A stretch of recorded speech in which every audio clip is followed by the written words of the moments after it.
Friends, welcome to my channel Soni Shaik. నేనైతే ఈ పొద్దు మటన్ కుక్కర్ బిర్యానీ అయితే చేస్తానండి. నాకు వచ్చినట్టు నేను చేసినట్టు అండి. ఫస్ట్ హాఫ్ కిలో మటన్ వచ్చి తగినంత ఉప్పు వేసుకోవాలండి. చెక్క లవంగాల పొడి, మటన్ మసాలా, గరం మసాలా, ఒక స్పూన్ బిర్యానీ మసాలా, 1.5 స్పూన్ మిరప్పొడి, 2 స్పూన్ల ధనియాల పొడి, 2 పచ్చిమిరపకాయలు అండి చీలికలు చీల్చుకొని, 1.5 స్పూన్ అల్లం తెల్లగడ్డ మసాలా, 250 గ్రాముల పెరుగండి. బాగా అయితే కలుపుకుందామండి. ఒక గంట అయితే పక్కన పెట్టుకోవాలండి. బాగా కలుపుకొని ముక్కకి దానికి కారం ఉప్పు అంతా పడుతుందండి. నేను బియ్యం అయితే ముందే నానబెట్టేసినానండి. అది వీడియో తీలాగైతే పోయినా. సో మటన్ అయితే మ్యారినేట్ చేసేసినామండి. ఒక గంట అయితే పక్కన పెడదాము. సో హాయ్ అండి, నూనె అయితే కాగింది. కొంచెం చికెన్ పకోడా వేయించుకునే నూనెలోనే నేనైతే బిర్యానీ చేసేస్తానండి. నూనె వేస్ట్ చేయడం నాకైతే నచ్చదు.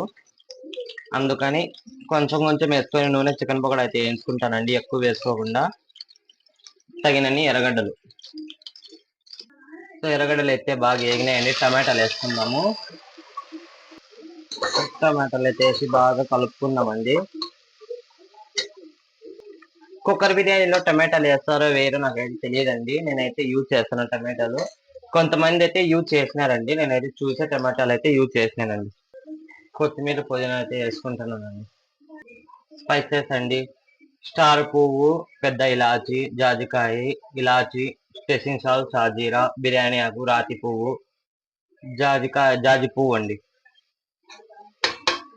సో టమాటాలు అయితే మగ్గినాయి. మటన్ అయితే వేసుకుందామండి. ఒక గంట అయింది. ముందే మ్యారినేట్ చేసి పెట్టినాం కదండి ఆ మటన్. ముందే దీంట్లో కొంచెం కొవ్వు ఉంది కాబట్టి నేను నూనె తక్కువ అయితే వేసుకున్నానండి. ఆ నూనెకి కొవ్వుకి అయితే సరిపోతుంది. మూత అయితే పెట్టుకుందామండి. లబ్బర్ లేకుండా, విజిల్ లేకుండా ఒక 2 నిమిషాల 3 నిమిషాలు అయితే బాగా ఉడికించుకుందామండి. సో ఫ్రెండ్స్, 2-3 నిమిషాలు అయితే అయిందండి. కలబెట్టుకుందాము. బాగా ఉడుకుతుందండి. వాసన అయితే అంతా గుమ్మగుమ్మలాడిస్తుంది. సో అండి, కుక్కర్ మూత అయితే పెట్టి ఒక 2 విజిల్ అయితే పెట్టుకుందామండి. సో ఫ్రెండ్స్, విజిల్ అయితే ఒక 3 అయితే నేను పెట్టుకున్నానండి. సో ఫ్రెండ్స్ చూడండి, మటన్ అయితే బాగా మెత్తగా అయితే ఉడికిందండి. దీంట్లో నీళ్లు ఉన్నాయి. చూసి నీళ్ళు అయితే వేసుకోవాలండి, నీళ్ళు ఎక్కువ ఉన్నాయి. ఒక 2 పావులు బియ్యం అయితే నేను నానేసానండి. ఒక అర్ధ పావు బాస్మతి రైస్, 1.5 పావు వచ్చి మామూలు మసూర బియ్యం అండి. సో కలుపుకుందామండి.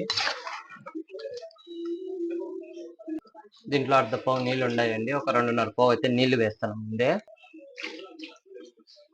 ఇంకో అర్ధ పావు అయితే నీళ్ళు వేసుకున్నానండి. మెత్తగా బాగా కుక్కర్ బిర్యానీ కదండి, బాగా మెత్తగా వస్తుందని అర్ధ పావు నీళ్ళు ఎగస్ట్రానే వేసుకుంది. ఉప్పు కారం ముందే చూసుకోవాలండి. కొంచెం ఉప్పు తక్కువ ఉందని వేసేస్తాను. కొత్తిమీర పుదీనా అయితే పైన నుంచి వేసి కుక్కర్ మూత అయితే పెట్టేద్దామండి. సో ఫ్రెండ్స్, సండే స్పెషల్ మీరు ఏం చేసుకుని తిన్నారైతే నాకైతే కామెంట్ చేయండి. కొత్తగా ఎవరైనా నా ఛానల్ చూసే వాళ్ళు సబ్స్క్రైబ్ చేసుకోండి, షేర్ చేయండి ప్లీజ్. నా వీడియోలు మీ వరకు వస్తాయి, సబ్స్క్రైబ్ అయితే చేసుకోండి. ఒక 2 విజిల్ అయితే 3 విజిల్ అయితే పెట్టుకుందామండి.